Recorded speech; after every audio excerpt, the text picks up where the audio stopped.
Everybody there?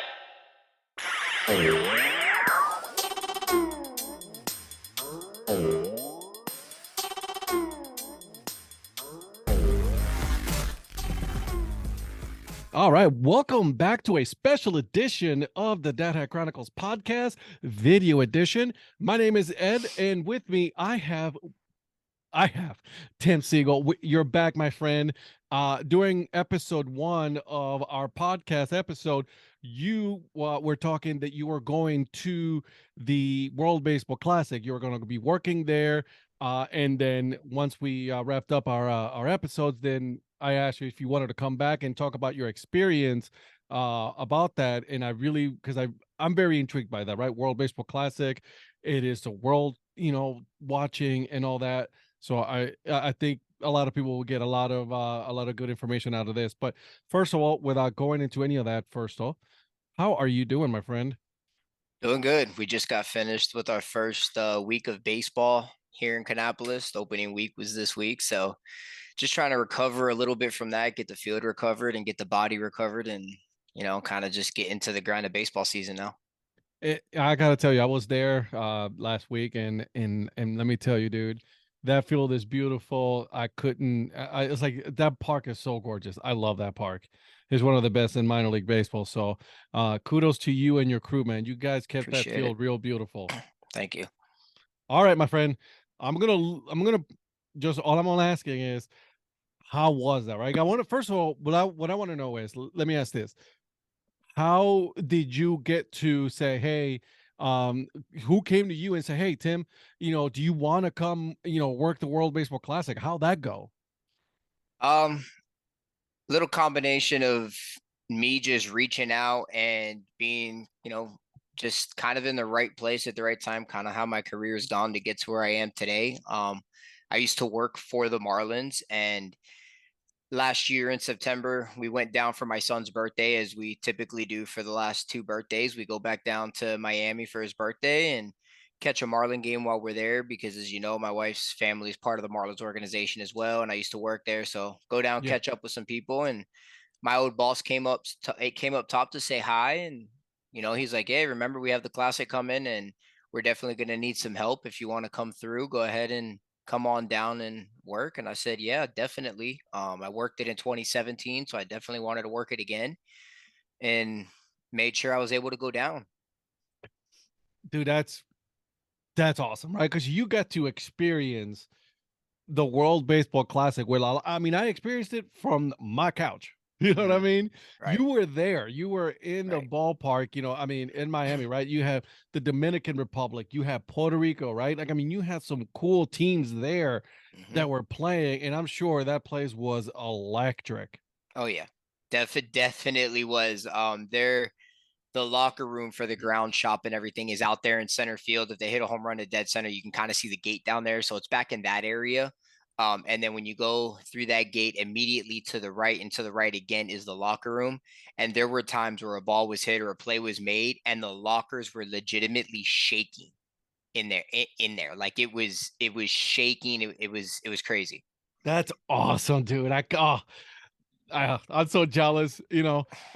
Next year, 2024, right? Miami's going to be hosting the Caribbean Hmm. series. So you already know I'm signing up for that sucker. I already told my wife today, babe, February, we're going to Miami. I don't care. Yep. Do not book anything because that's where I'm going to be at, right? Just you Yep, want I'll to be down be as there. well. Oh, I'll be going definitely. as well. We've already, unless something comes up at work, we've already committed to that as well. I'm praying, hoping. We don't know exactly where my wife's uncle is going to be managing in the Caribbean League, but he will be managing somewhere, and we're hoping that he makes it. And if he does, it'll really be full circle for us. Oh man, I'm telling you, dude, that's gonna be so legit. It's gonna be hyped up. So yeah, we'll be there. We'll hook up over there. Anyways, but I digress. Let's talk World Baseball Classic. All right, you get there. Tell me what was your role there in doing the World Baseball Classic? What were you doing when you were working there? So I went back to the old days, and I was just a game day staff member like I was when I started in grounds. Yeah. Kind of like my guys are for me, and just kind of fill in where they needed. When I got there on the last day of pool play. So everybody was already drained. I mean, you're talking setting up batting practice at 8 o'clock in the morning for the first game at what was it, 12 or 1 o'clock, and then take down batting practice, get ready for a game, set up batting practice again immediately following that game to get ready for another game. And then you take down batting practice for that, get ready for another game, and then tear everything down and get ready for the next day. So on kudos to those guys for setting up batting practice twice in one day. It's one thing to have a double header, but it's another thing to set up and take down batting practice. People don't realize how annoying, stressful, annoying and stressful again it is to set up batting practice. It's the coolest thing to see as a fan because you get there and I mean, watching Otani's batting practice was absolutely amazing, but Oh, setting up his batting practice was not fun. uh, It's stressful setting up batting practice.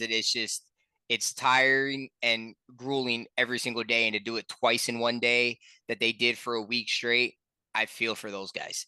all right. So let's talk about that because I'm Mhm, very intrigued. What was you, okay? You're saying setting up batting practice. mhm. What does setting up batting practice entail? Like, what is it exactly that you do to set up for batting practice?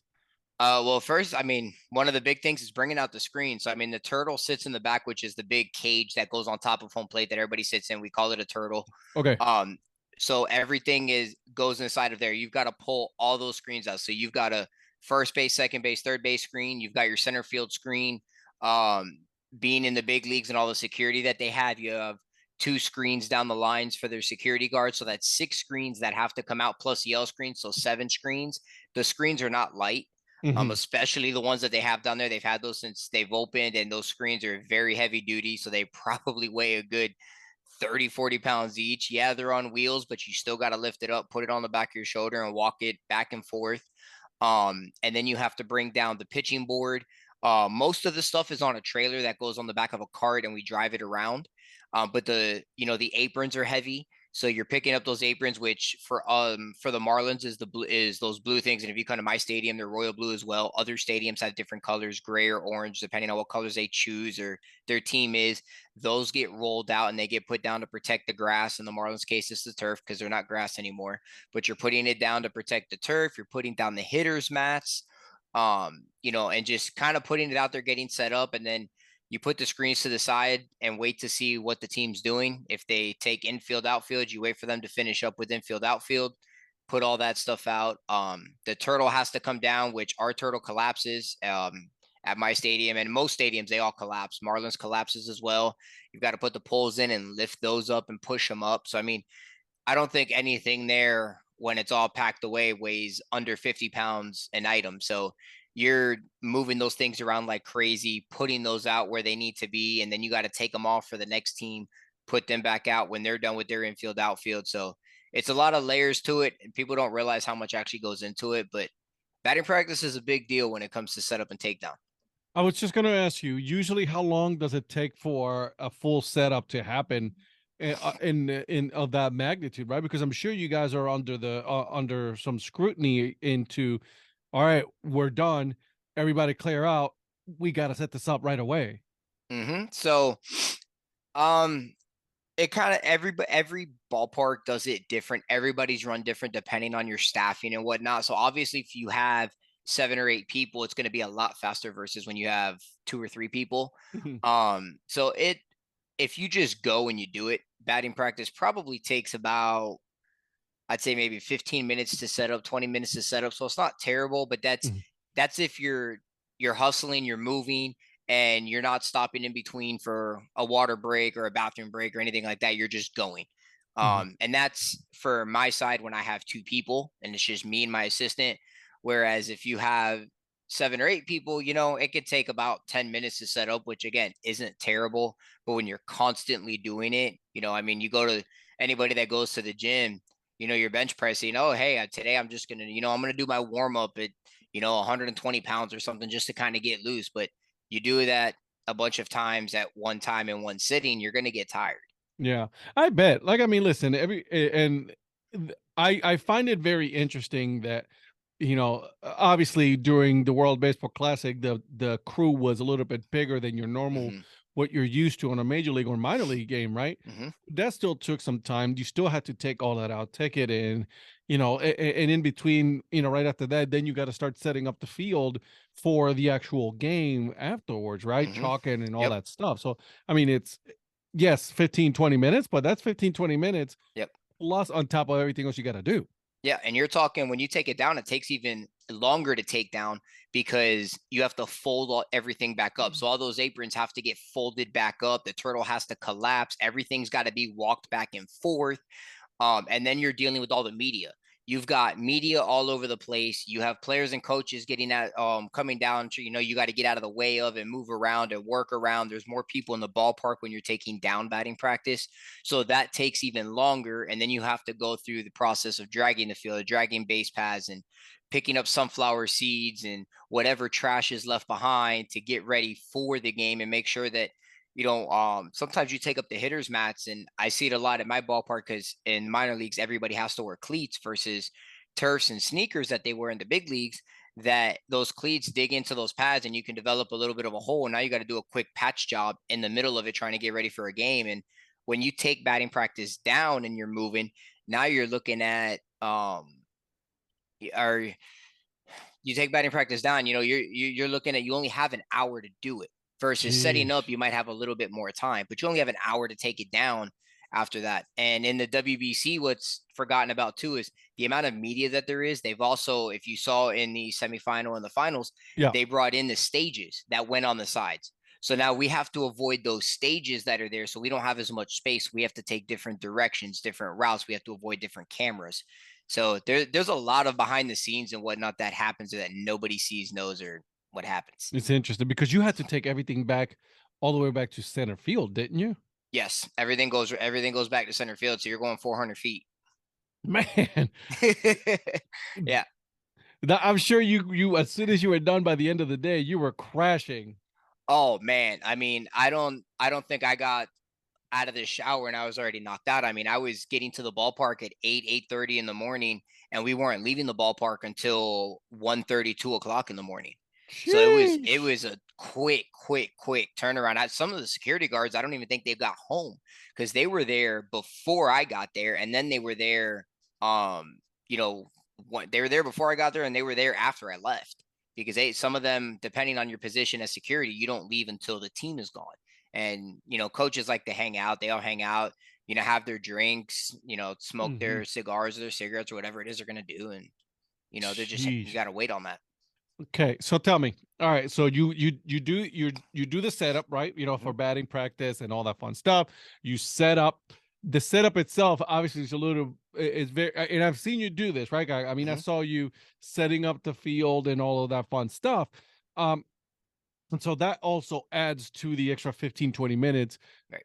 when you're setting up, right? Yeah.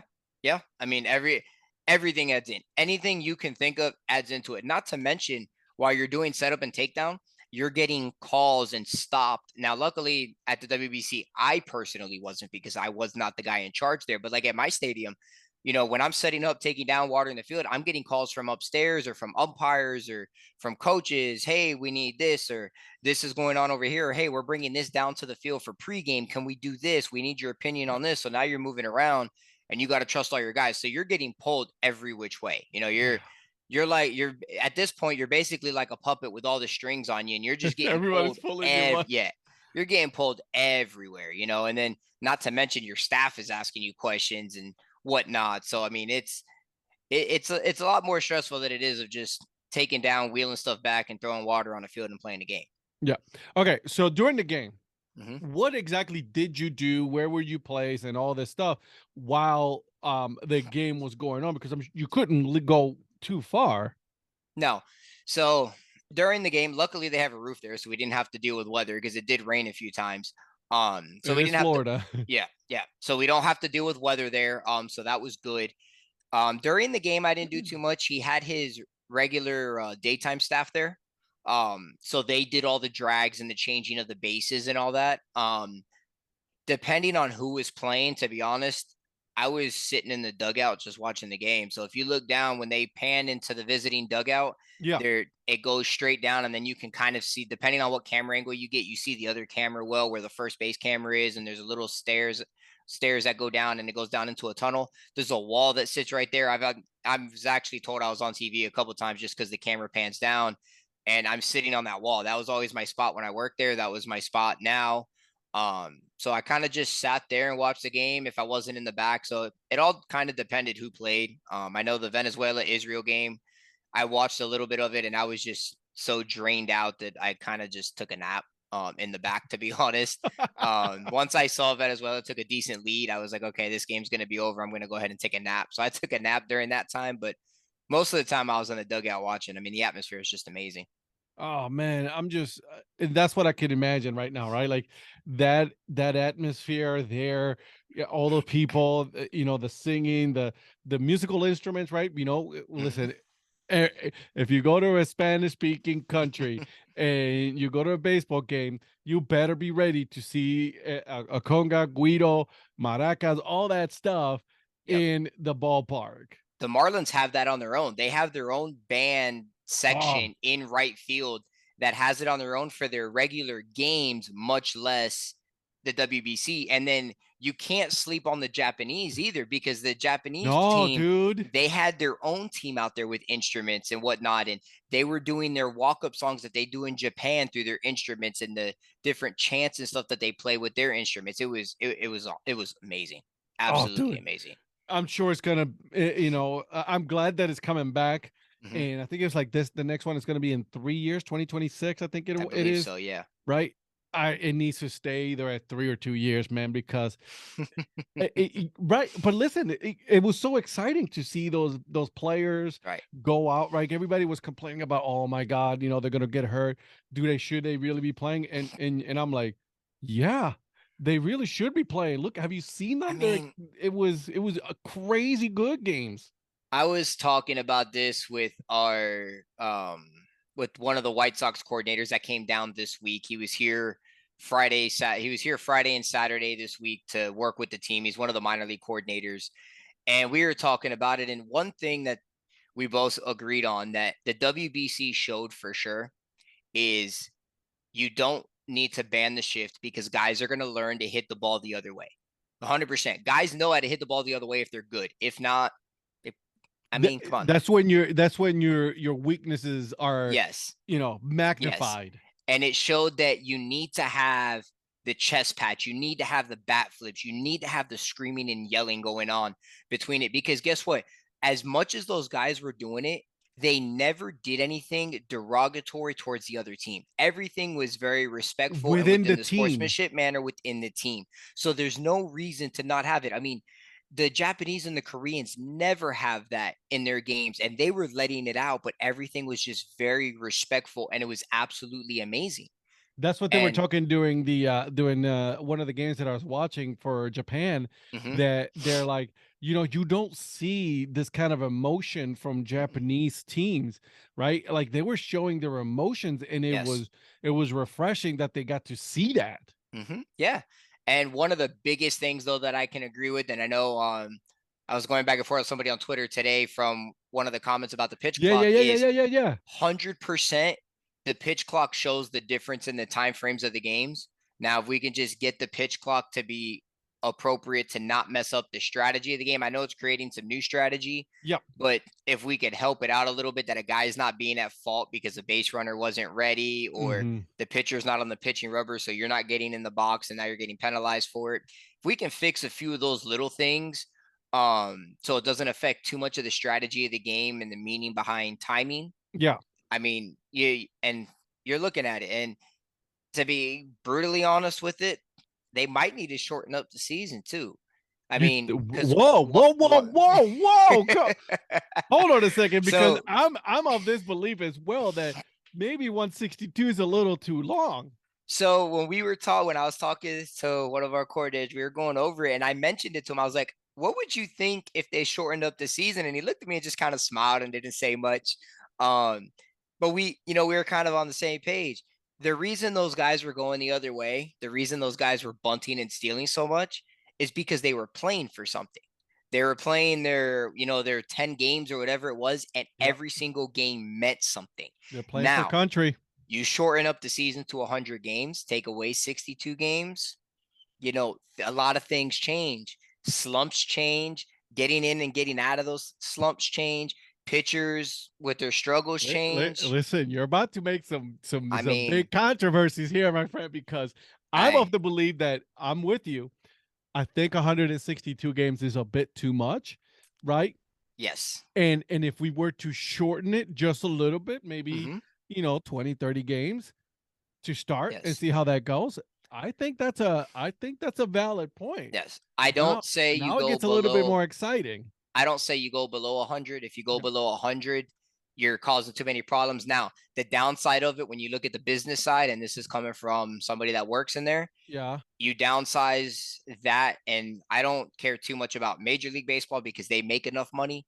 it's But the minors. if you downsize that, you have to downsize minor league baseball. So my team plays, I think 123 games or Mhm. something to that effect. You downsize in there, we lose a lot of money. I'm not trying to lose money, obviously. Right, right, right, right, Um, right, right. but at the same time, if you have that competition going, teams that are only getting 10,000 fans a game on their regular games during the week, that might increase because now there's more competition to it. There's more play action to it. There's a lot more coming into it. There's yeah, and it now it's like, well, now I have less games to attend. I have Hmm. less games that I can able to see Mike Trout, Shohei Hmm. Ohtani, right? All these players that are like, the super uber famous, Right. and now there's less games for them to see that. Right. It comes down to money because and then the next thing is going to be the contracts. Are we going to pay these players this much money if we're playing, you know, 62 less games? So there's a lot that's got to go into it and got to be critiqued with it. But if you're really trying to pull that competition in and you're really trying to have this dominance that you're looking for, I mean, it might be something that needs to be thought about. And then are the players willing to make that sacrifice? I'm of the belief, and I'll feel free to disagree with me, guys, Mhm. and put it in the comments, and because I want more, interaction on this one. But I'm of the belief that, to me, 130, I'm cool with that. Yeah, Cut down I wouldn't be opposed to that at all, to be honest. The cut only down re- 32 games right yeah, there. the only thing that I'm opposed to on that is that's going to shorten up my season, which less batting practices to set up, but Yeah. at the same time, that's less money coming down the line. That But all right, but look so at it this way then, because then you'll go to, all right, so 130 for majors, then you got 100 and let's say 100 for minor league systems, right? Like, so mhm. okay, you're gonna get a little bit less, but at the same time, I still think that 100 is that perfect number for like minor league systems and things like that. If Yeah, you I were do to too. shorten it 130.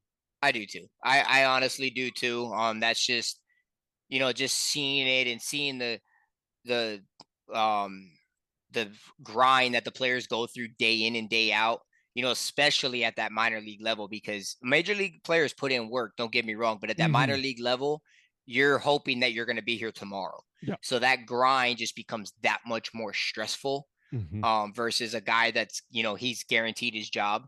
Or Hmm. even in the majors, the guys that are still fighting for their jobs, Yeah. those grinds just become so much more And you don't stressful. want to be And sent down.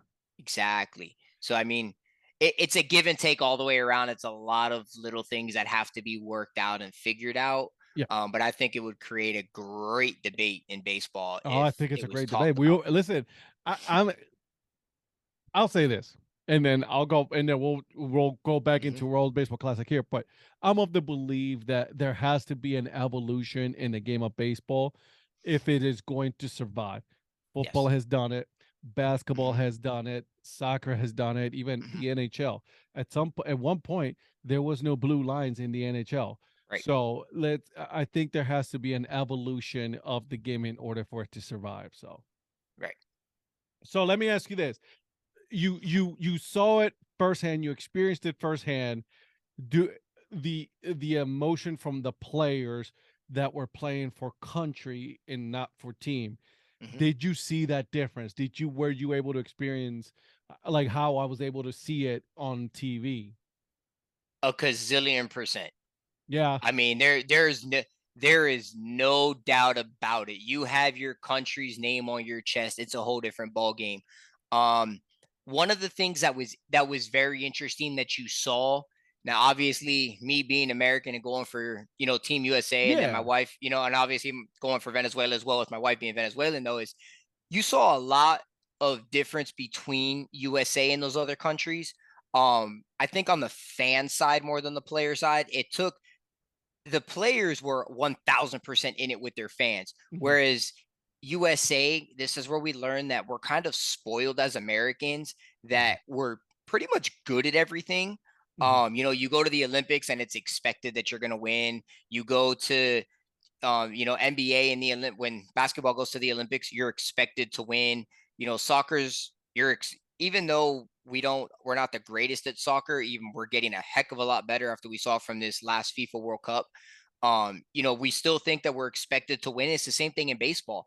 I think the fans and everybody thought it was expected to win. So it was kind of, when you try to do a comparison in the fans, it made it interesting as far as that goes. And then the players was kind of the same thing because your players feed off your fans. Oh, And absolutely. if your fans are, USA chants, I mean the players were going nuts for the USA chants. But then when you're playing another team, when you're playing, who did they play? They played Puerto Rico and Mexico, I believe it was, in the playoff rounds, or Cuba in the playoff rounds.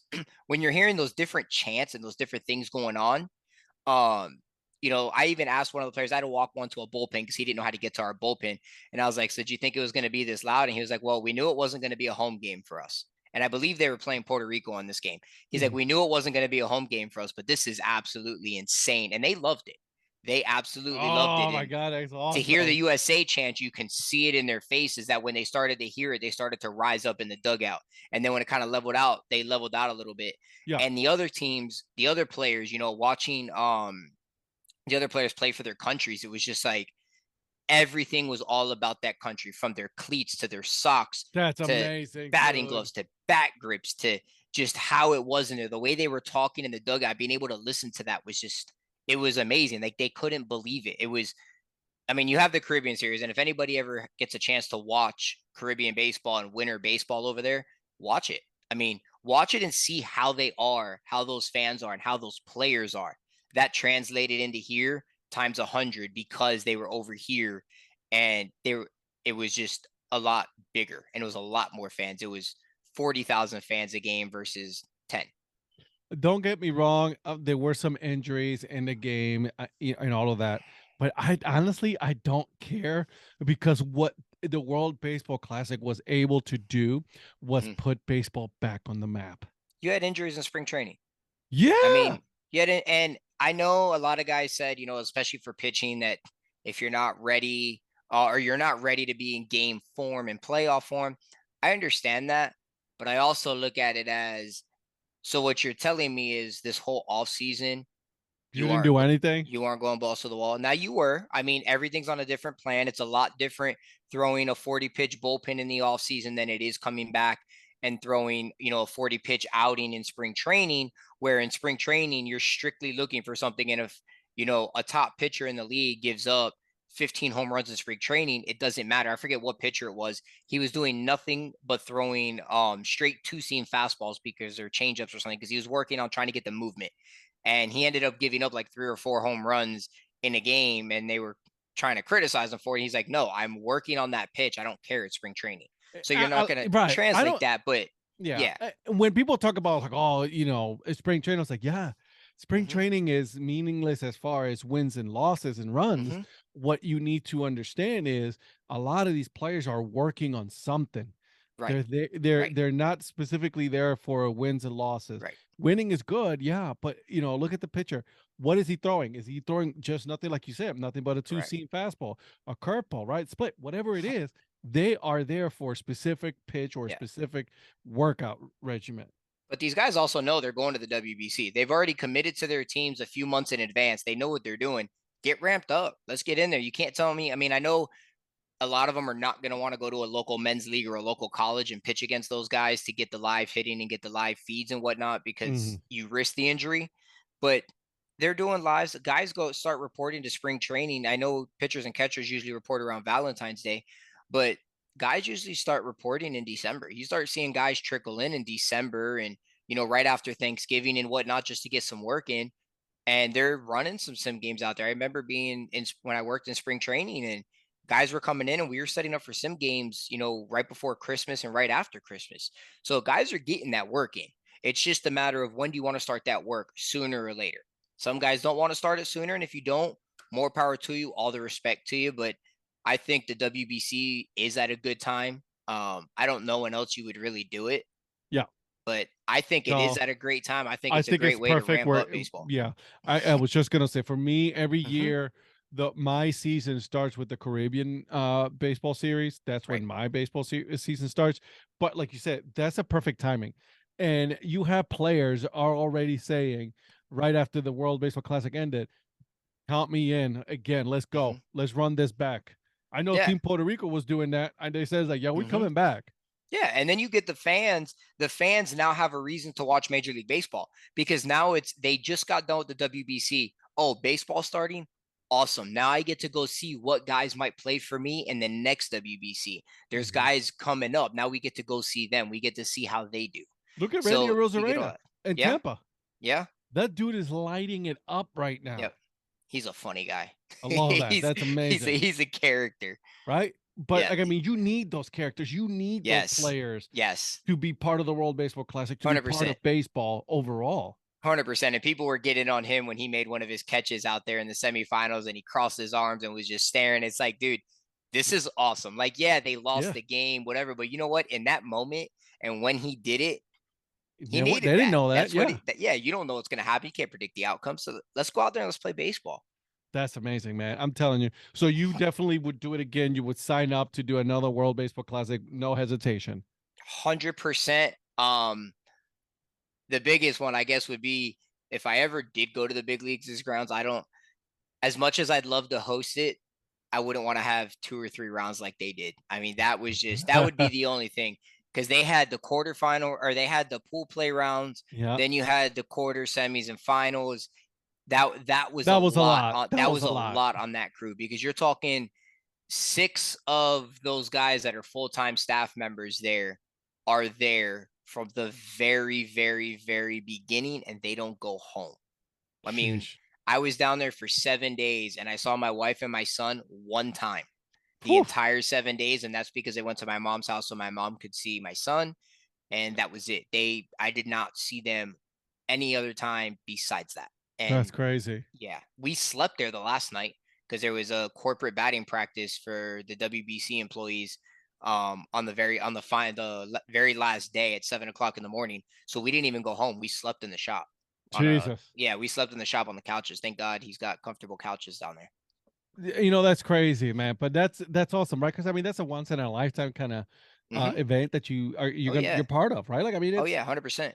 100%. And definitely would do it again. Can't wait for the Caribbean series. It'll be interesting to see how that plays out because the antics that they pull in the other countries for the Caribbean series, you're not going to be able to pull here in the States. So it'll be interesting to the transition of that. And people over here don't follow international baseball as much. they So should.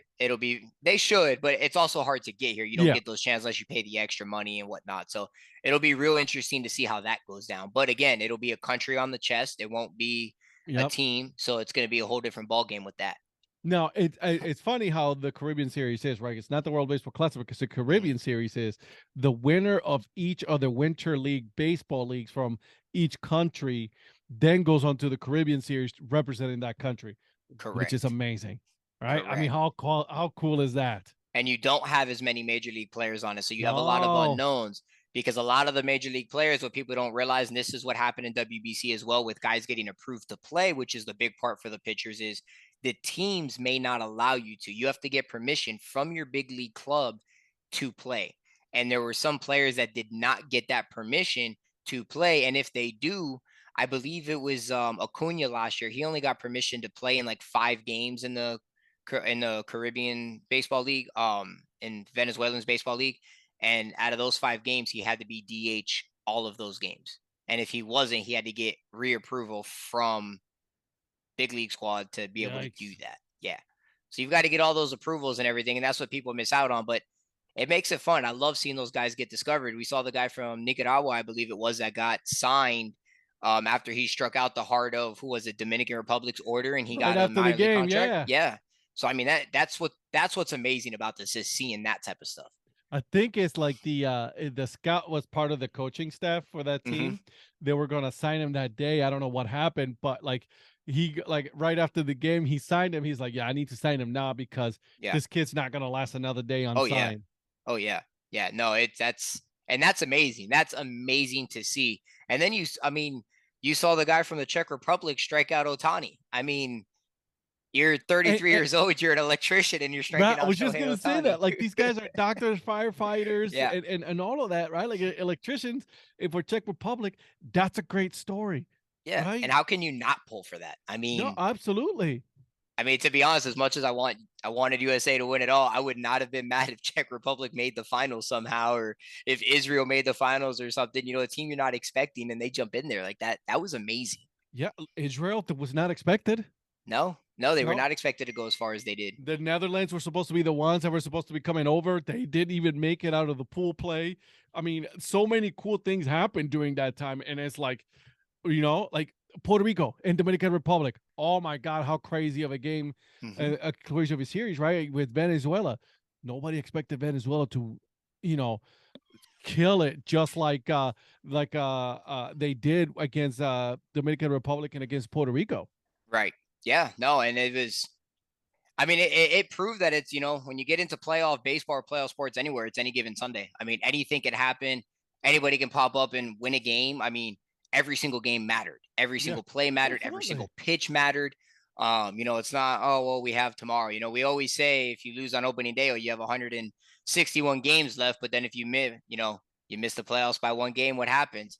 In this, Yeah. you lose one game, you might be done. I mean, let's be real. Nobody, even my wife, like, we did not expect Venezuela at all to play as well as they did. No, And had they lost one game, they may not have made it where they made it. I'll be I mean, honest that's with you. just reality. And no disrespect to Venezuela, because Hmm. Venezuela earned it, but I was expecting Puerto Rico, Dominican Republic to Oh be yeah. those two teams coming out of that pool. Oh yeah. And I think that's what everybody wanted. I mean, Yeah, that's what and it it was ended up looking like. being Venezuela and Puerto Rico had to win the Hmm. last game Yep. to make it. You know what I mean? Yep. So it was crazy, dude. It was Oh crazy. yeah. Oh yeah. No, Yeah, it was interesting. I mean, it was a lot of fun. I love it. Hey man, again, Tim, thank you so much for being Yep. part of this. This was a lot of fun.